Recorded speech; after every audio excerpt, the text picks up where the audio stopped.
صليب موت غسر نوبنا وطايتنا الحياة ويسب في الأوامين فيك الآن بشمالك مالقاومة نكسبر ربها في صلتنا تقبلت مين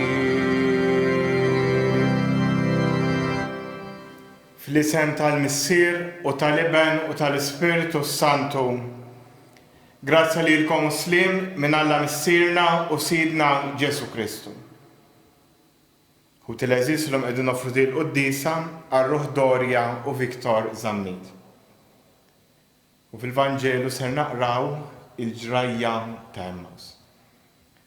Jom nitolbu mlejja tina l-grazzja u l-erf tiegħu għal din il-laqamiju. U biex nitħejju tajjeb għal dan misteru li jissa qegħdin niċċelebraw, jom nitolbu maħfra l-mulej għal dawk id-drabi li fihom inqasni.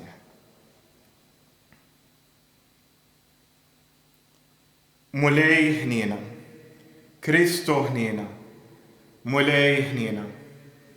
Iħenna lina Alla li jista' kollox, jaħfrinna d-nubitna, biwassalna għal ħajja ta' dejjem. Glorja l-Alla fil-oli ta' smewiet, paċi fl-art il-bnedmin ta' rida tajba. Infaħruk, inberkuk, nadurawk nagħtuk ġieħ. Irrodulek ħajra l-glorja kbira tiegħek. Mulej Alla Sultan tas-sema, Alla Missier li tista' kollox. Mulej ben waħdini Ġesu Kristu. Mulej Alla ħaruf talla bin il-Missier. Int li tneħħid nubiet tad-dinja ħenna lina. Int li tneħħid nubiet tad-dinja il-qatt tal-btana. Int li qiegħed fuq il-lemin tal-Missier ħenna lina. Għaliex int waħdek qaddis, int waħdek mulej, int waħdek il-għoli Ġesu Kristu, ma l-Ispiritu Santu, fil-glorja tal-Missier Alla. Amen. Nitolbu. U Alla jifraħ dejjem il-poplu tiegħek biż-żgħożija mġedda ta' ruħu, biex kif int sabbaħtna u ferraħtna mill-ġdid bil-grazzja tal-adozzjoni, hekk ukoll b'qalbna ġdida bit-tama nistennew il-jum tal-qawmien mill-imwiet. Bibnek Ġesu Kristu Sidna li hu Alla, u miegħek jgħix li saltan fl-imkien mal-Ispiritu Santu għal dejjem ta' dejjem. Qari mill-ktieb tal-Atti tal-Apostli. Narejt il-50 Petru fl-imkien mal-11 qamu qal lil-Lud bleħenoli: Nies tal-Ludija u intom il-koll li toqgħodu f'Ġerusalemm, kunu għafu dan u simgħu sewwa se ngħidilkom jien. Ġesu ta' Nażaret kien bniedem li Alla taħħom prova tiegħu permezz tal-mirakli u l-eġubijiet u s-sinjali li bih fosthom. Kif intom stess tafu. Lil dan Alla tellaħulhom f'idejhom skont il-pjan u l-erf li fassal minn qabel. U intom neħħejtuh billi sallabtuh permezz ta' nies ħżiena. Imma Alla qajmu mill-imwiet billi ħall il-brid tal-mewt, għaliex ma setax ikun li l-mewt iżommu taħt is-seta tagħha. Għax David jgħid fuqu: Żammejt lil mulej dejjem qudiemi, għaxu fuq il-lemin tiegħi biex qatt ma nitħarrek. Għalhekk fetħet qalbi u ntela blena l-sini u ġismi wkoll jistrieħ fit-tama. Għax int ma titlaqnix fl-imwiet, li ruħi ma tħallijiex, il-qassis tiegħek jara t-taħsir. Int għarraftni it-triq tal-ħajja, timlini bil-ferħ meta nkun qudiemek. Ħuti, ħalluni ngħidilkom kif inħossa fuq il-Patriarka David. U miet u kien mitfun, u l-qabar tiegħu għadu magħna sal-lum stess. Issa hu kien profeta u kien jaf li Alla ħaliflu b'ġurament li kellu jqiegħed fuq it-tron tiegħu bniedmin ġejjin minn nislu. David ra minn qabel u ħabbar l-awmien tal-Messija u qal: La kien mitluq fl-imwiet u lanqas ġismu marat taħsir. Lil dan Ġesu Alla qajmu mill-imwiet u ta' dan aħna l-kol xhieda Għalhekk issa li Allu għallih fil-leminija tiegħu u arċiva mingħand il-Missier l-Ispirtu Santu li kien imwiegħed u sabu fuqna fejn qegħdin taraw u tisemgħu. Il-kelma tal-mulej, irroddu ħajr lill-Alla. Mulej, inta għallimni it-triq tal-ħajja. Ħarisni u Alla x'fik jien nisken, jien għedt lill-mulej insidi, m'għandix ġid ieħor ħliefek. Mulej, inti s-sem tal-wirt u r-risq tiegħi, inti żżomm f'idejk xortija. Imbierek il-mulej li tani l-fema, imqarb il-lejl qalbi tgħallimni. Inżomm lill-mulej dejjem qudiemi, għax bih fl-eminti qatt ma nitħarrek. Hekk tifraħ qalbi u titenna ruħi, u ġismi wkoll jistrieħ fil-kwiet, għax int ma titlaqnix fl-imwiet, ma tħallix il-maħbub tiegħek jara l-qabar. Int tgħallimni t-triq tal-ħajja, il-milja tal-ferħ quddiemek, hemm il-għaxqa għal dejjem fl-emintek. Tieni lezzjoni. Qari mill-ewwel ittra ta' San Pietru Apostlu. Eżiż, jekk intom issejħu missier lil dak li bla ma jħares l-luċuħ għamel ħaq minn kulħadd skont l-emil ta' kull wieħed, għejxu fil-biża' żmien tal-ħajja li qegħdin tgħaddu fard barranija. Kunu għafu li intom kontu mifdija mill-ħajja tagħkom firħa li ħadtu mingħand missirijietkom. Mhux b'xi ħaġa li tintemm bħalma hi l-fidda jew id-deb, imma bid-demm għażiż ta' Kristu li kien bħal ħaruf bla għajb u bla teba. U kien ippredestinat minn qabel ma saret id-dinja, imma der fl-aħħar ta' żminijiet minħabba fikom. Fih intom temnu falla li qajmu mill-imwiet u li taħ il-glorja. Hekk il-fidi tagħkom hija wkoll tama falla. Il-kelma tal-mulej, irroddu ħajr lill-Alla. Alleluja, alleluja. Mulej, Ġesu fisrinna l-Iskrittura, ħeġġinna qalbna, int u tkellimna. Alleluja. Il-mulej ma'kom. Qari mill-Evanġelu skont San Luqa. Dakinhar stess, fl-ewwel jum tal-ġimgħa, ġara li tnejn mid-dixxiep li kienu sejrin lejn raħal jismu Emmaus, xi 60 stadju bogħod minn Ġerusalemm, jitħattu bejniethom fuq kull ma kien ġara. Huma u jitħattu u jitkixfu bejniethom, Ġesu innifsu resaq lejhom u baqa' mixi magħhom. Imma għajnejhom kellhom xi żommhom u ma setgħux jarfuh. U hu qalilhom: x'intom tgħidu bejnietkom intom u mixja? Huma wafqu bħarsa ta' niket minn fuqhom. Imbagħad wieħed minnhom jismu Kleofa wieġeb u qallu: int waħdek il-barrani f'Ġerusalemm li ma tafx ġara hemmhekk f'dawn il-jiem? X'ġara staqsihom Ġesu, qalulu: dak li ġara lil Ġesu ta' Nażaret, li kien profeta setan fl-emilu fil-kliem quddiem Alla u quddiem il-poplu kollu. Kif il-qassisin il-kbar u l-kapijiet tagħna taħ f'idejn il-gvernatur biex ikun ikkundannat għal mewt u salbuh. Aħna konna nittamaw li hu kien dak li kellu jifdi l-Iżrael. Iżdissa fuq kollox ġaddew 3 ijiem minn dawn il-ġrajja. Issa wkoll xi wħud min-niesa tagħna ħasduna għax marru kmieni ħdejn il-qabar u l-katavru tiegħu ma sabuhx.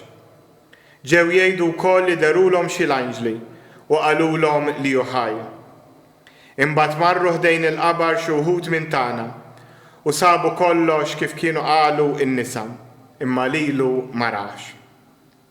Qalilhom Ġesu: kemm intom boloħ u tqal biex temnu kull ma qalu l-profeti? Ma kellux il-Messija jbagħti dan kollu u hekk jidħol fil-glorja tiegħu? U beda minn Mosè u l-profeti kollha ifissrilhom kull ma kien hemm fl-Iskrittura fuqhom. Meta qorbu lejn ir-raħal fejn kienu sejrin huwa għamel ta' berruħu li se jibqa' sejjer aktar il-bod. Iżda huma ġeluh jibqa' magħhom ma qalulu, ibqa' magħna, għax issa sar ħafna ħin u l-jum ġa wasal biex jintemm. Imbagħad daħal biex joqgħod magħhom. U waqt li kien fuq il-mejda magħhom, qabad il-ħobż, qal il-barka, qasmu u tawulhom. Imbagħad infetħulhom għajnejhom u għarfuh. Iżdu għab minn qudiemhom. U wieħed lill-ieħor bdew jgħidu, ma kinitx imkebsa qalbna ġewwa fina u huwa kellimna fit-triq u ifissrilna l-Iskrittura. U dak il-ħin stess qamu u reġgħu lura Ġerusalemm. Hemm sabu lil-11 u lil sħabhom miġbura flimkien. U dawn qalulhom il-mulej qam tas-sew u der lil xmum. Bumma wkoll tarfulhom x'kien ġara fit-triq u kif kienu għarfuh fil-qsim tal-ħobż. Il-kelma tal-mulej, it-tifħir lilek Kristu. Ekku tal-eżiż dal-Vanġelu li għadna kemm qrajna u Vanġelu sabiħ ħafna. U Vanġelu li jista' jgħallimna ħafna. Vanġelu li qrajnieh anke matul din il-ġimgħa. Però Vanġelu l-ewwel darba qegħdin naqrawh il-Ħadd. U f'dal-Vanġelu nistgħu ngħidu għandna l-istruttura ta' dak li qegħdin niċċelebraw tal-istess Quddiesa. Ħanarawh biċċa biċċa biex nifhmu aħjar aħna kif il-kelma tal-Ewkaristija għandhom il-qawwa li jibdluna.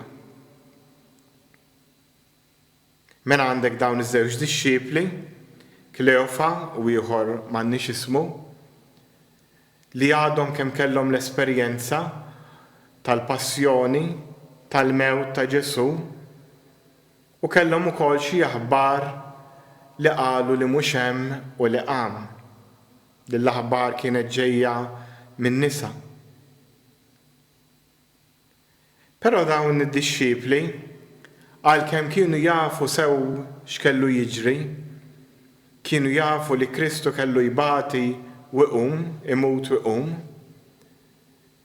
dan il-kunċett kien għadu ma niżilx f'qalbhom. Imma kienu għadhom b'idea li forsi tgħallmu meta kienu żgħar li l-Messija, jiġifieri dak ir-Re Salvatur, se jiġi biex jifdihom mill-ħakkiema, mir-Rumani, biex b'dan il-mod ikollhom ħakkiem li jgħinhom joqorbu aktar lejn Alla. Nistgħu ngħidu kellhom idea soċjali ta' dan il-Messija. U ma kinux qed jifhmu dak li qalet l-Iskrittura anke stess il-Profeta Iżajja li dan il-Messija kellu jkun wieħed li jsalvana permezz tas-sagrifiċċju, il-qaddej sofferenti. Allura l-esperjenza tagħhom dak li kienu tgħallmu, l-idea tagħhom antika kienet qed ittellifhom milli jaraw ir-realtà ta' dak li kien qed jiġri qudiemhom. U x'kienu qegħdin jagħmlu? Kienu qegħdin jitħattu bejniethom fit-triq fuq dawn il-ġrajiet. It-taħdida bejniethom turi li kienu magħluqin fihom infushom. Kienu qed jgħidu biss l-opinjoni tagħhom. Ma kienx hemm dawl ġdid ġej minn barra. Ma kinux qegħdin jippruvaw jinterpretaw dak li ġara mill-kelma ta' Ġesu, mill-istess profeti. U għaliex ma kinux iħabbtu l-idejat tagħhom ma' dawn l-affarijiet barranija, nistgħu ngħidu kien qed jagħtu l-kundanna lilhom infushom li jibqgħu fejn huma. U di waħda mill-affarijiet li tista' tiġrilna fil-ħajja tagħna. Li r-realtà nara kif jidher li jien u nieqaf hemm, intella l-ħitan, nagħmilha li sirt nifhem f'kollox.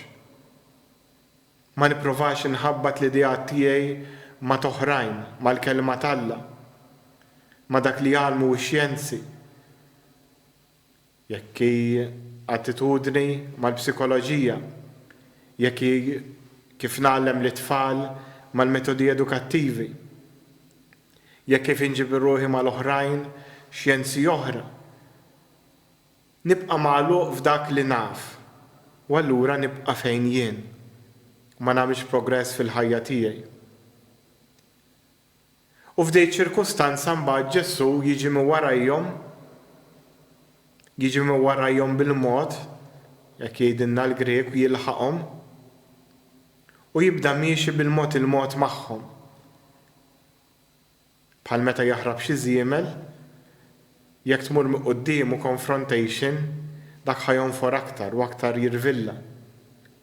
Però kif qal li wieħed li jrabbi żiemel, xi tmur minn warah timxi bil-mod il-mod, hemmhekk xin tibda miexi bil-pass tiegħu u jikkalma, imbagħad tibda miexi miegħu u xin tibda inti tmexxi l-pass bil-mod il-mod jibda jikkalma u miegħek.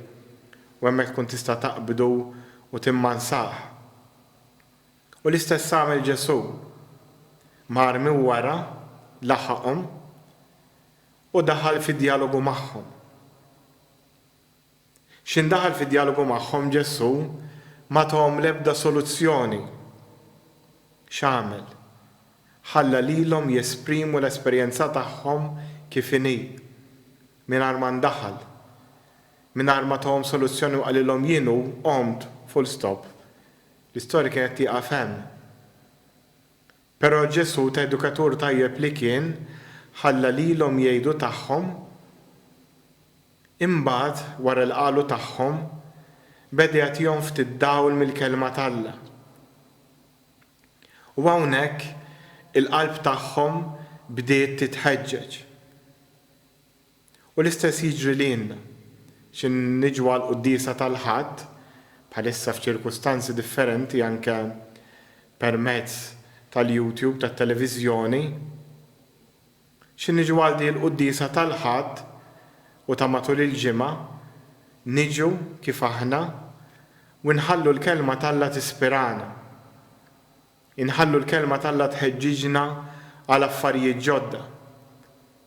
Għalhekk importanti smigħ tal-kelma t'Alla. U dawn id-dixxipli kif jgħidu huma stess, x'in Ġesu beda jispjegalhom, qalbhom bdiet titħeġġeġ.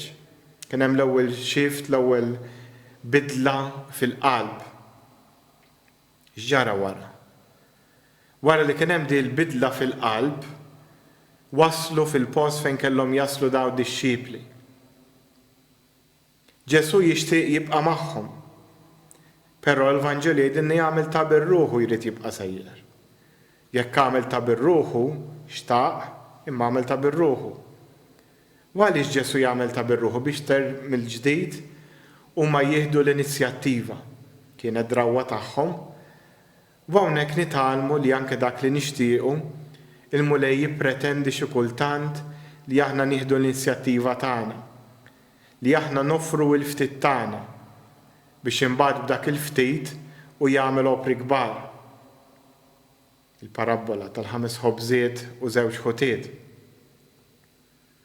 X'jiġri wara? Jistednu ħall-ikel, jaqsam il-ħobż, jindunaw min kien, u jerġa' jisparixxi minn qudiemhom bħalma ġara fil-Vanġelu tal-Ħadd l-għadda. Hawnhekk id-dixxipli jintlew b'kuraġġ u dak il-biża li kien il-lejl ma jikkalkulahx u jmorru lura jagħtu l-aħbar. L-esperjenza ta' Kristu xox li tiġi li wieħed esperjenza għal ftit sekondi, għal ftit momenti, però tkun biżżejjed biex lilek titfek u inti ssir id-dawl tad-dinja, issir il-melħ tal-art, issir apostlu tiegħu. U hekk għamlu dawn id-dixxipli. Dawn id-dixxipli li marru huma stess jagħtu l-aħbar lill-komunità li Kristu veru qam, li hemm esperjenza tagħhom imbagħad tarrikkixxi ruħha għax dawn jinfurmawhom li anke huma Ġesu kien der lil Pietru, der lin-nisa u kif kienu għadhom jitkellmu mbagħad Ġesu jidrilhom bħala komunità. U hekk l-esperjenza tal-Alla tibqa' tiġi konfermata mhux dakinhar biss imma fl-istorja. X'in aħna naqsmu l-esperjenza tagħna tal-Alla, insibu oħrajn li jaqsmuha magħna u l-esperjenza tal-Alla tibqa' tiġi arricchita u tibqa' tissaħħaħ f'dinja li forsi m'għandix dak il-valuri ta' Ġesu. Però Kristu dejjem jirbaħ u jekk aħna ma' Kristu dejjem nirbħu. Għalhekk jew nagħmlu l-kuraġġ u ma nibżgħu qatt inkunu xhieda ta' Kristu, ma nibżgħu qatt nofru li s-sitwazzjoni tagħna hi x'inhi anke jekk ta' dunub irresquha quddiem il-kelma quddiem l-Ewkaristija biex il-mulej jibdililna f'meravilja, biex il-mulej jibdililna fl-esperjenza tiegħu u mbagħad jafdana biex aħna nsiru apostli tiegħu. Fiskiet nitolbu fuq dan.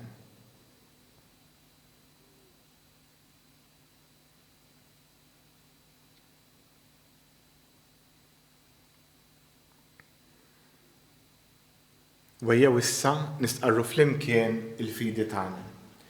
Jiena nemmen f'Alla wieħed il-Missier li jista' kollox, li ħalaq is-sema u l-ard, dak kollu li jidher u dak li ma jidhirx. F'Mulej wieħed Ġesu Kristu, Ibn waħdini ta' Alla, imnisser mill-Missier qabel kull żmien. Alla minn Alla, dawl minn dawl, Alla veru minn Alla veru. Imnisser mhux magħmul, awtora waħda mal-Missier u bih sar kollox. Niżel mis-smewwiet għalina l-bnedmin u għal-fidwa tagħna. Ħal ġisem bis-seta tal-Spiritu Santu minn Marija Verġni u sar bniedem. Salbuh għalina bata taħt Ponzu Pilatu, mitu difnuh. Fit-tielet jum hemm minbeli wies kont il-kotba mqazza. Tela s-sema u qiegħed fuq il-lemin tal-Missier. U għandu jerġa' bil-glorja biex jagħmel ħaq mill-ħajjin u mill-mejtin. U s-saltna tiegħu ma jkollix tmiem. U fl-Ispiritu Santu mulej li jagħti l-ħajja, li ġej mill-Missier u mill-Iben, li hu meqjum mweġġaħ flimkien mal-Missier u mal-Iben, u li tkellem fom il-profeti, fi Knisja waħda Quddiesa Kattolika Apostolika, nistqar ma' mudija waħda l-maħfta d-nobiet, nistenna l-qawma mill-ewiet u l-ħajja ta' żmien li ġej. Amen. U teleżis jew issab kuraġġ irresqu talbina il-missierna tas-sema, jew nofrulu s-sitwazzjoni li qegħdin ngħixu fija, il-dawk kollha jridu jieħdu d-deċiżjonijiet, il-dawk kollha morda kemm f'Malta kif ukoll fid-dinja, lil dawk li qegħdin ibatu għax magħluqa fid-dar, u għalina lkoll biex bħal dawn l-apostli ngħixu nesperjenzaw lil mulej u ma nistħux inkunu xhieda tiegħu. Dan nitolbuh bi Kristu Sidna. Amen.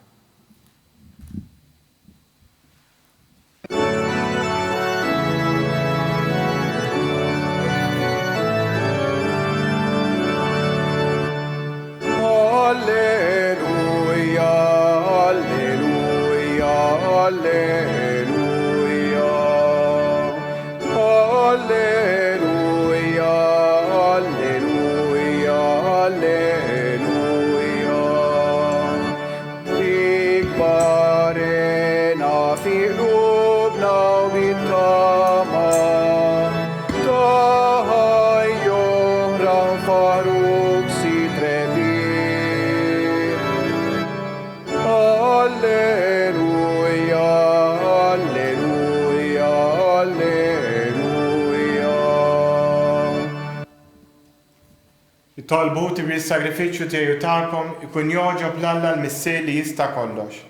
Jilqa' l-mulej midejk sagrifiċċju għat-tifħir u l-glorja ta' ismu.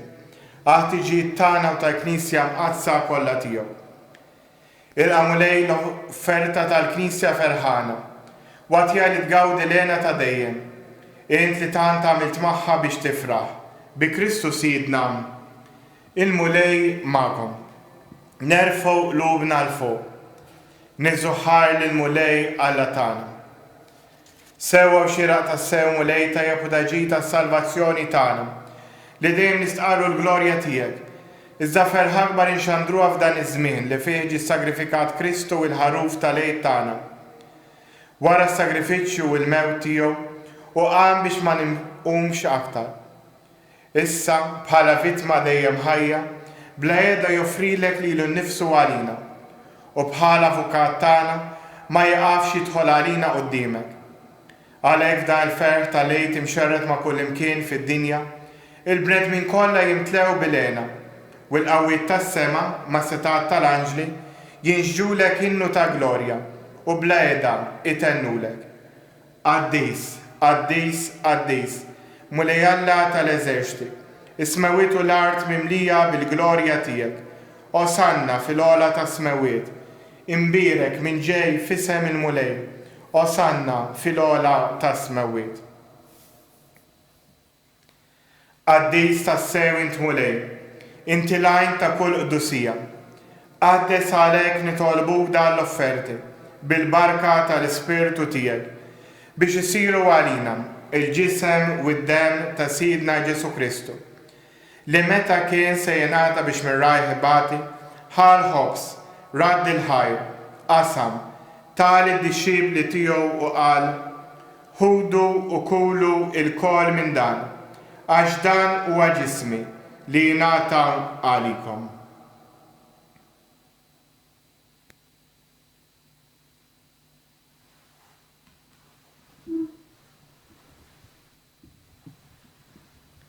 Ekku kol wara li klaħa l-kalċ reġrat il-ħajr, tal id-dixxibli tiegħu qal ħudu u xorbu minnu il-kol, għax dan huwa l-kalċi ta' demmi, tal-patt il-ġdid li jibqa' l dejjem.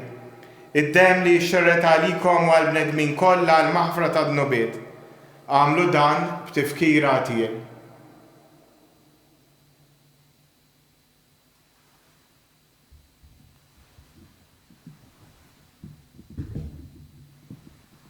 Danu il-misteru tal-fidi.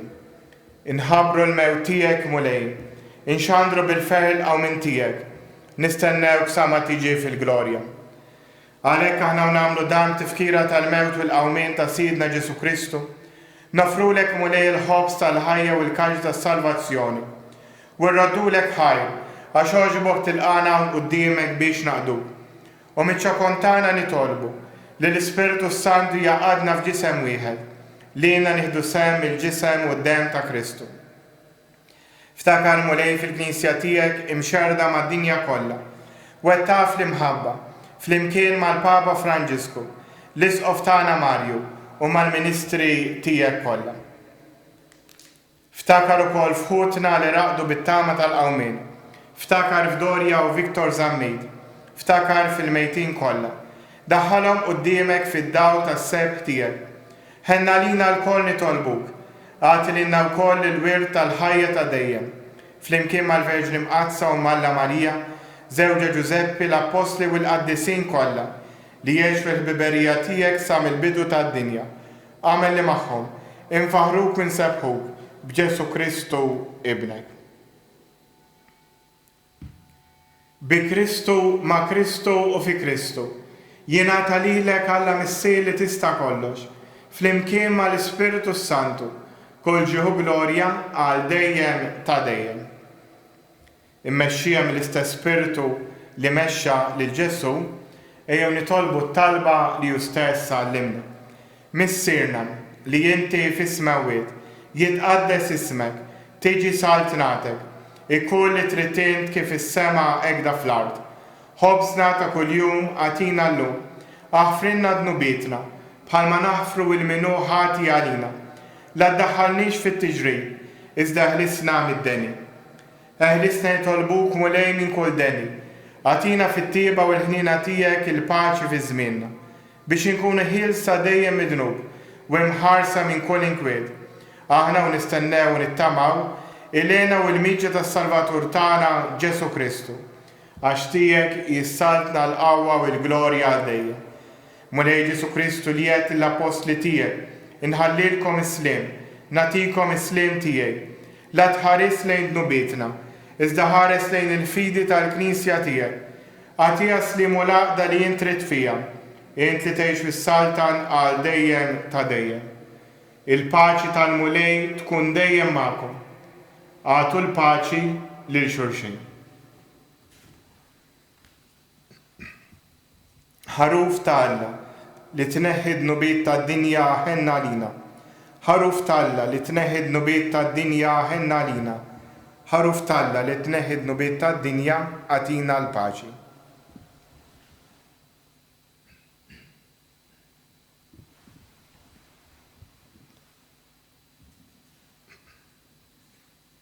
Dan hu l-ħaruf ta' Alla, dan hu li jneħħi d-nubiet tad-dinja.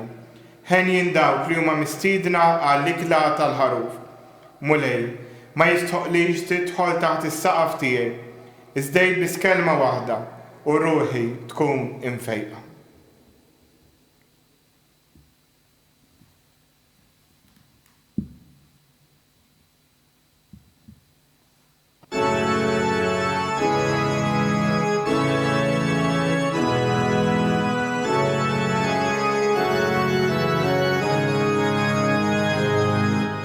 Imbirek mulej għal dejjem u imbirek li sem qaddis tiegħek.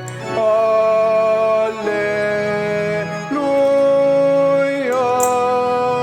alleluja.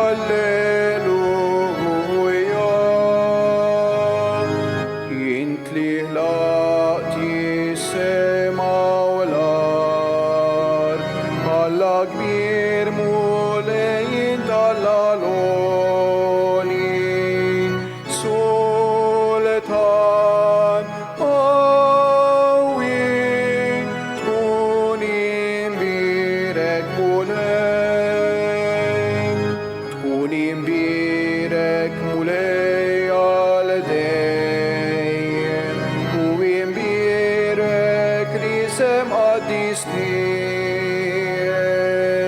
Alleluja,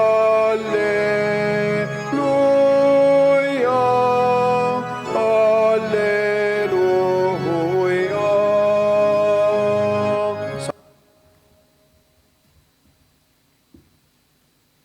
Issa nagħmlu flimkien it-qarbina tax-xewqa. Ġesu, jiena nemmen li jien tinsab ta' bilħaq fis-sagrament tal-Ewkaristija. Irrid inħobbok fuq kollox fuq kulħadd. Intaf li nixtieq nirċevik ġewwa fija. Imma ġala darba bħalissa ma nistax nilqek ġewwa fija sagramentalment, nitolbok li tiġi fija spiritwalment. Ejjani Ġesu tiegħi biex jiena niġi għandek. Ħeġġiġri fl-imħabba għalik biex f'ħajti u f'mewti jinnemmen fik, nitma fik u nibqa' nħobbok għal dejjem. Glorja l-Missier u l-Liben u l-Ispirtu Santu, kif kien mill-bidu issa u dejjem u jibqa' dejjem ta' dejjem. Amen. Glorja l-Missier u l-Liben u l-Ispirtu Santu, kif kien mill-bidu issa u dejjem jibqa' dejjem ta' dejjem. Amen. Glorja l-Missier u l-Liben u l-Ispirtu Santu, kif kien mill-bidu issa u dejjem jibqa' dejjem ta' dejjem. Amen. Nitolbu. Fit-tieba tiegħek mulej ħares lejn il-poplu tiegħek u bħal ma għoġbok iġġeddu fil-misteru tal-ħajja ta' dejjem, għatiħu koll li jasal bil-qawmiem mill-ewwiet f'ġisem imsebbaħ bin-nuqqas ta' taħsib. Bi Kristu Sidna, il-mulej magħkom. U jberikkom Alla li jista' kollox, il-Missier, Liben u l-Ispirtu Santu. Imbirku il-mulej. Waj issa nduru lejn Omna Marija u nitolbu dik it-talba li talbitna minn din l-istess kappella. Sliem għalik Marija, bil-grazzja minn lija l-mulej miegħek. Imbirk inti fost in-nisa u mbirek il-frott tal-ġiftejk Ġesu. Quddiesa Marjom Alla tlabalina mid-dinbin, issa u fis-sija tal-mewt tal-Amen. Sliem għalik Marija, bil-grazzja minn lija l-mulej miegħek. Imbirk inti fost in-nisa u mbirek il-frott tal-ġiftejk Ġesu. Quddiesa Marjom Alla tlabalina mid-dinbin, issa u fis-sija tal-mewt tal-Amen. Sliem għalik Marija, bil-grazzja minn lija l-mulej miegħek. Imbirk inti fost in-nisa u mbirek il-frott tal-ġiftejk Ġesu. Quddiesa Marjom Alla tlabalina mid-dinbin, issa u fis-sija tal-mewt tal-Amen. Madonna ta' Pilu, Sultana tal-Familja, ħarstek fuqna dejjem żomm.